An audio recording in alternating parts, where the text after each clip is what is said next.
Last week, when Reuters reported that a large protest had taken place in Saura, Srinagar, against the centre's unilateral removal of Article 370, the Ministry of Home Affairs rushed to dismiss the news as fabricated.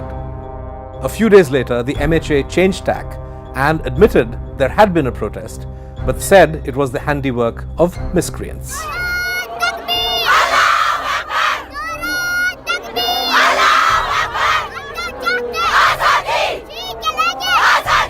On August 16th, the wire went back to Achar near Saura to find out what local people have to say.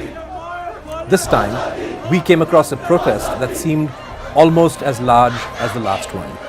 Thousands of men, women and children had gathered to protest the centre's move.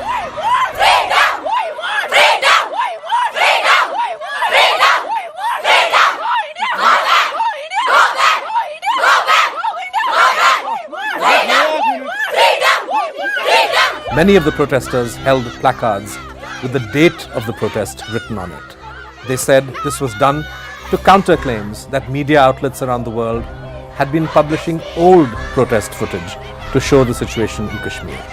Placards against mainstream Indian TV channels were also raised, accusing them of not portraying the real situation in Kashmir. On the other hand, some placards were raised in gratitude for the coverage done by BBC and Al Jazeera, the two media outlets which were heavily trolled by the right wing on social media for publishing stories about the clashes between protesters and the security forces in Saura on August 9th. Protesters also offered in absentia funeral prayers for those who have been killed since 2008 by the security forces in Kashmir.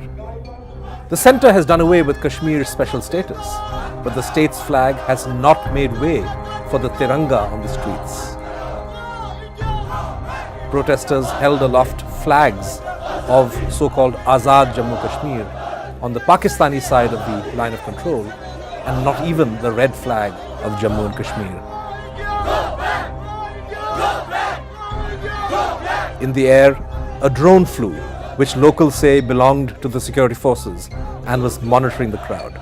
Clashes erupted soon after the security forces used tear gas and pellets on the protesters in an effort to disperse them. Locals say the mood of the valley can be gauged from the mood in Achar.